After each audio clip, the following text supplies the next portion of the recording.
Sardinia demande à Leila si elle est vraiment sûre de vouloir démissionner. Leila répond que oui et avoue que ça ne fonctionne plus pour elle à l'agence. Leila rassure Renato et lui dit que toute l'équipe a été formidable avec elle.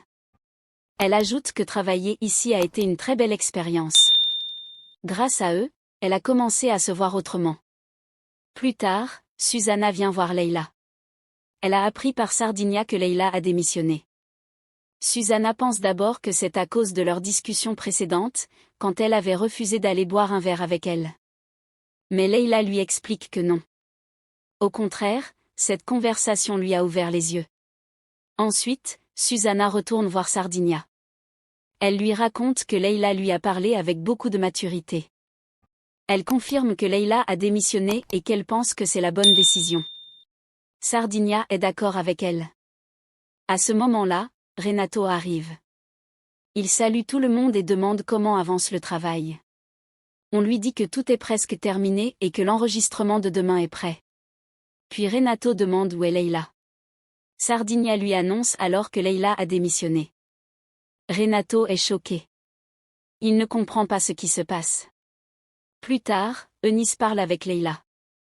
Elle lui demande si elle a vraiment démissionné et si ça n'aurait pas été mieux de simplement rompre avec Renato. Leila explique que même si elle avait rompu, tout était déjà devenu trop bizarre. Les gens parlaient beaucoup, et elle ne peut même pas leur en vouloir, car à leur place, elle ferait pareil. Leila avoue qu'elle aime Renato. Mais continuer à travailler avec lui aurait fini par abîmer leur relation. Pour elle, sa décision est logique. Elle sait qu'il est important qu'ils parlent tous les deux. Renato retrouve enfin Leila. Il lui dit qu'il ne comprend rien. Il vient d'apprendre qu'elle a démissionné. Leila lui explique calmement qu'elle se sent soulagée.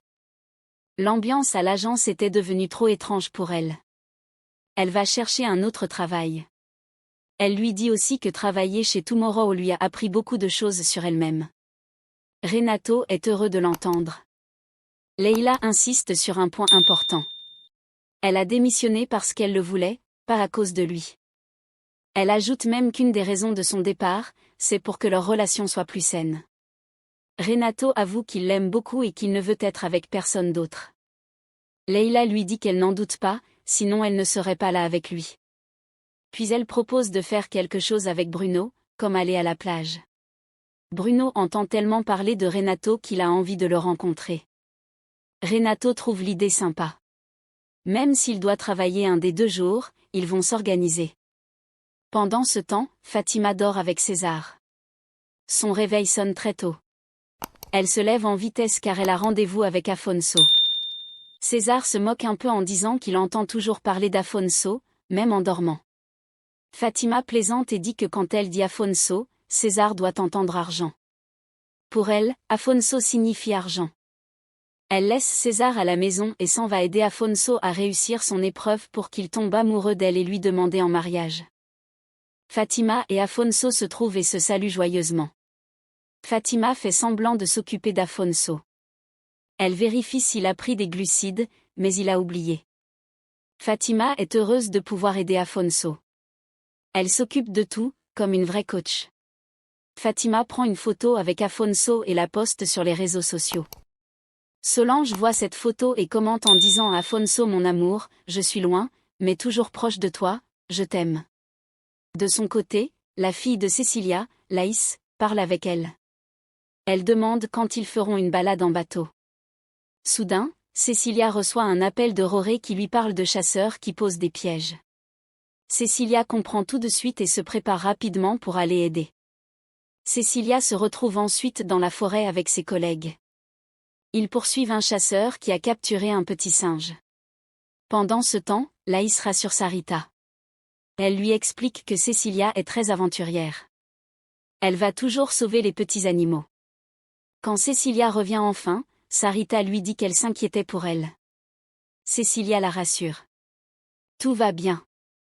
Elle explique que les chasseurs endorment parfois les petits singes avec des médicaments pour les attraper. Sarita trouve ça horrible. Cecilia montre le petit singe. Il est un peu agité, mais ils vont bien s'occuper de lui.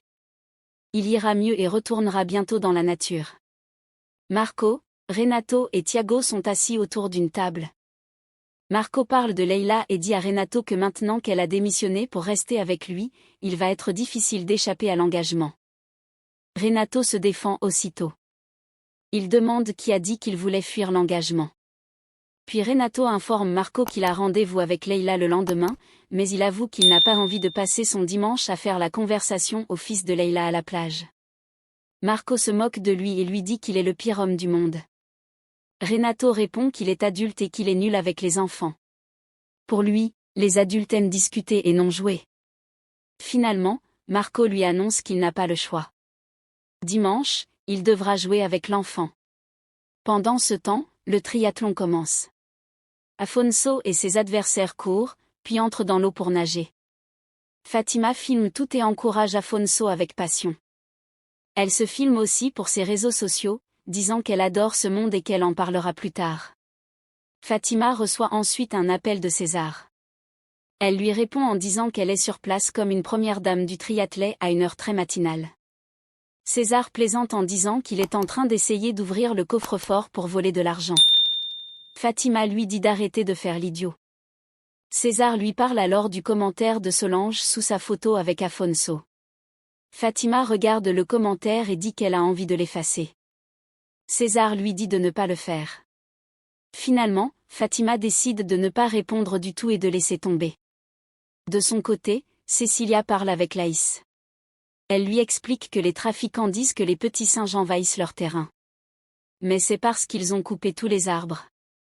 Les singes n'ont plus nulle part où aller, alors ils traversent les terrains et se font attraper. Pendant ce temps, la course continue. Afonso sort de l'eau, monte sur le vélo. Fatima crie sans arrêt pour l'encourager.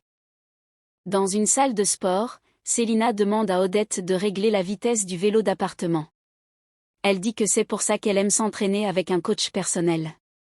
Odette répond que le problème n'est pas Célina, mais le monde qui n'est pas prêt pour les femmes libres. Célina demande ensuite si Odette a eu des nouvelles d'Afonso, puisque son entraîneur est son petit ami. Sur la ligne d'arrivée, Fatima attend Afonso avec impatience. Elle dit qu'il doit arriver bientôt. Elle prend des photos avec Igor et dit qu'elle adore cette énergie. César arrive soudain et fait des remarques déplacées sur Igor. Après le départ de César, Igor demande qui est cet homme.